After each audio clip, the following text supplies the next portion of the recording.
Hey, what's going on, everybody? This is Tyrone back with Tech Life, and this is a network update from AT&T, and in my opinion, this is a big one.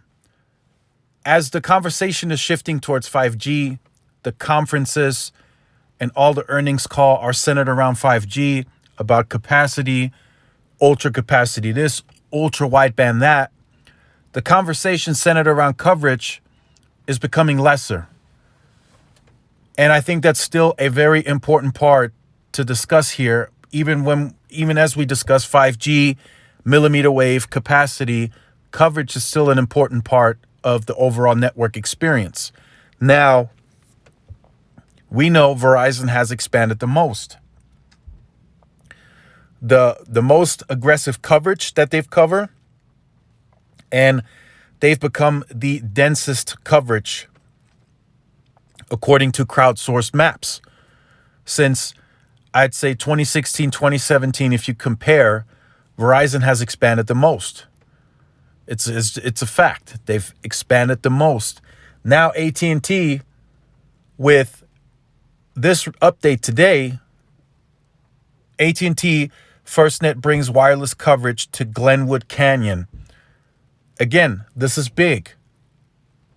While AT&T is focused on auction 110, getting 40 megahertz, building out their C-band, they still have FirstNet. We can't forget about it.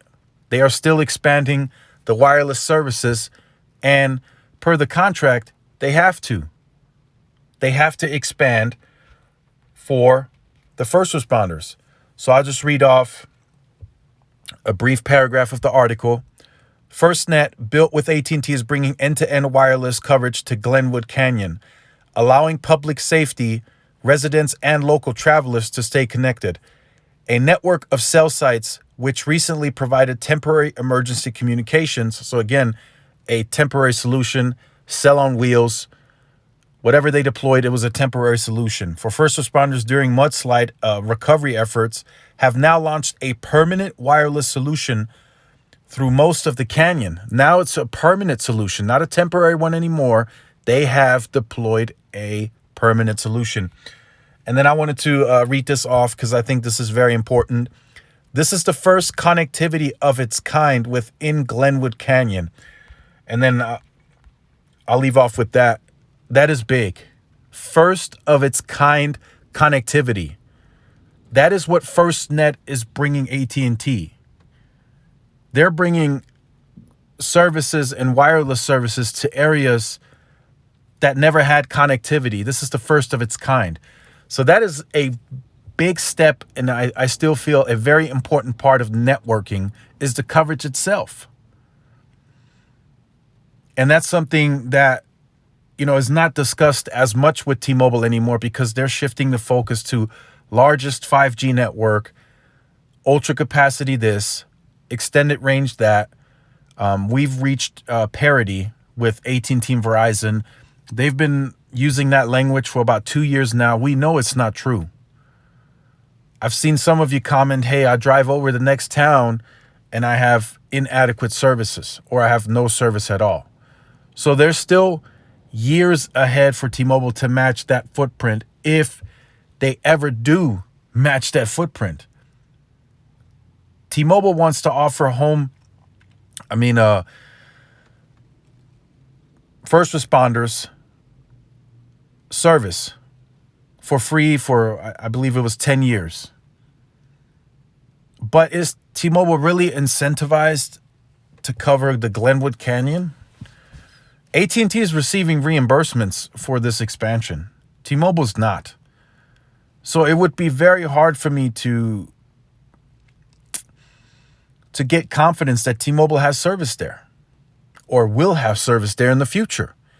They're saying this is the first of its kind connectivity. Will T-Mobile ever have services there? That's very doubtful. They're just not incentivized to do so. So as I end this video, again, I still think coverage matters. The overall coverage of the network that you're paying for and are on, I think it still matters. And the fact that one carrier may not be able to provide the services needed for you and another carrier can, I I think the switch can be made.